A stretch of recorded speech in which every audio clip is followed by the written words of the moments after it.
In this video, we are going to learn about the slicers in Power BI that are like integrated using the AI. Okay. So let's just get started. We'll also be seeing some of the practical examples as well. So, so basically, what are slicers? We have already understood what are slicers in our previous videos, but let's just go through it once. Like slicers are basically the interactive filters inside Power BI dashboards. They allow users to control what data they want to see and without touching the backend. For example, you can filter it by region, by product, by date, and everything update instantly. That's why slicers are one of the most important UX elements in Power BI.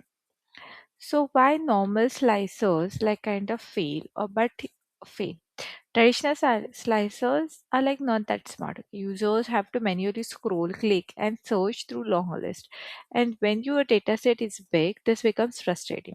You get too many options, slow interactions, poor user experience, and eventually people stop using your dashboard properly. So AI powered slicers, when we say AI powered slicers, we don't actually mean that they are AI models. We mean smart behavior that feels intelligent. Things like fast searching, smart filtering, less manual effort. The goal is simple, make filtering feel effortless. And once you do this, your dashboard instantly feels more premium and professional. So let's look at the features that make slicers feel like AI. First, search inside the slicers. Instead of scrolling, user just type. Second, Q&A visuals. Users can literally ask questions in plain English. And third are the smart visuals. Power BI can automatically highlight insights. Now we'll see this in a practical example, but to set up like the slicer, we have to add a slicer visual, drag any field like category or region and change it to the drop down if needed. This is where the magic happens. First, enable the search inside the slicer. Now, users can type instead of scrolling. Second, set a default selection so users don't start from scratch.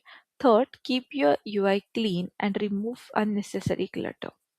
So, this we'll also see in a practical example how we can leverage this into the Power BI dashboards. So here we have this data and we'll see how we can use it to change the like the users as per the user. So this is basically the temperature, like it has a low temperature and high temperatures. Okay. So we'll just first see in the Power BI visuals, this works like and the data models that we require. So first we need to add on the how the end users can interact with their data on their own. Let's add the slicer to our page and put the data filter. Okay. So first, we'll just drag and drop the dates from the data, like from the data here, the dates into our filter here. Okay. And we'll just see first the slicer.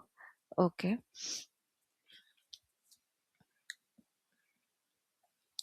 We can then choose the appearance of the slicer by going into the slicer settings and with the between options selected.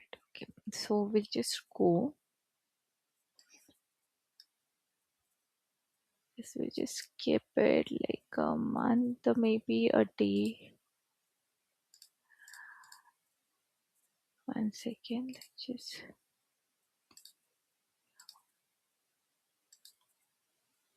No, I don't want this. Just go with the date only.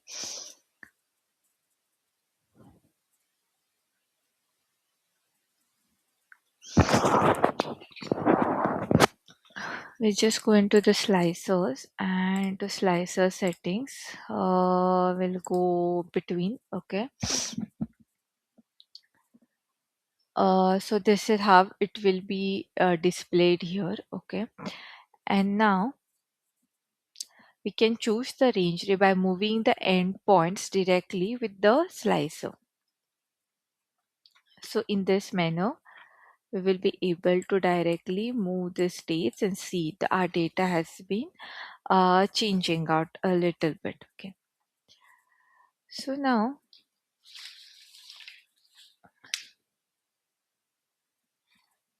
by clicking on the states above it, we can also like pick the month by clicking and to see how narrowing the data range can happen. Okay.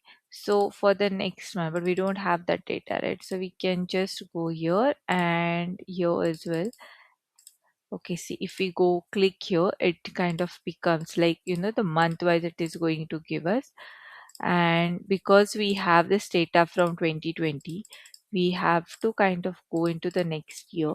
So I just have like, if I'm selecting from Feb, so you can see how much narrow this data point has become. Okay. So within a scatter plot, we can just generate and understand how that can be done. Okay, if we hit like the eraser, we kind of clear all of this filters. Let's also add like the slicers, like the categories into our slicers.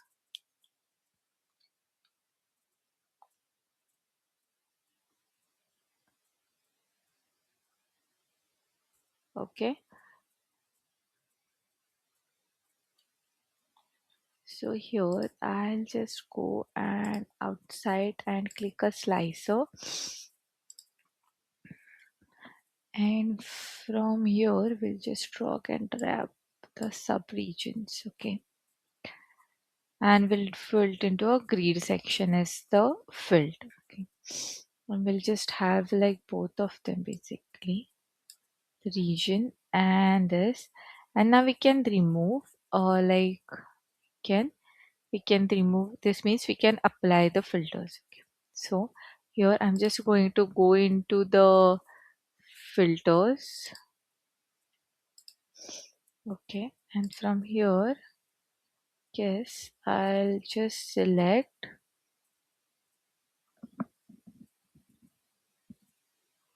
and we'll just remove the blank from here. So we just have like one um kind of option to be selected, and then we have a list of slicers with the sections of the Texas electricity grid in it. So now let's format this as a drop down slicer, okay, through the formatting options for this visuals. So I'm just going to keep this, and we have to go again into our slicer settings, and instead of vertical list we have to give it as a drop down. Okay, so now you can see once we have it,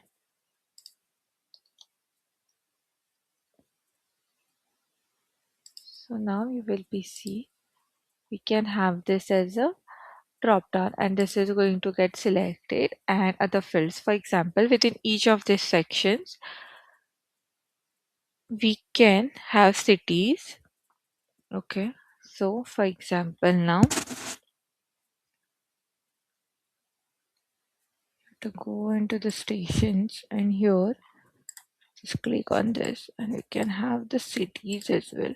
So you can see here, like we have this region, then the sub-regions are there. Now we have the cities as well inside them. Okay, so we can just understand whatever the data that is kind of required from our end, we will be able to see it. Okay,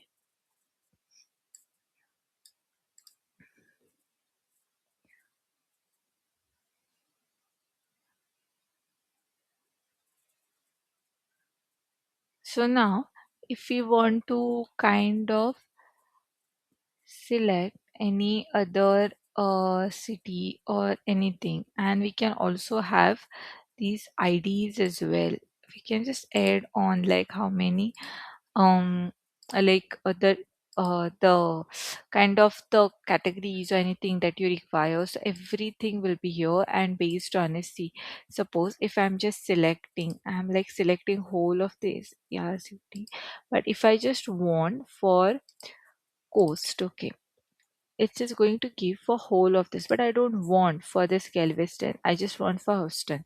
So I can just select or unselect it, and I will be having those data as per my need. Okay,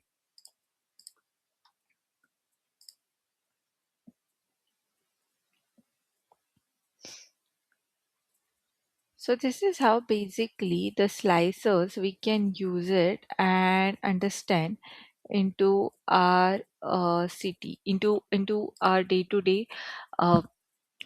This is also like a um, smart Power BI slicers that we are adding, because we don't have to like kind of go again and kind of utilize it then use it again. So this is how we will be able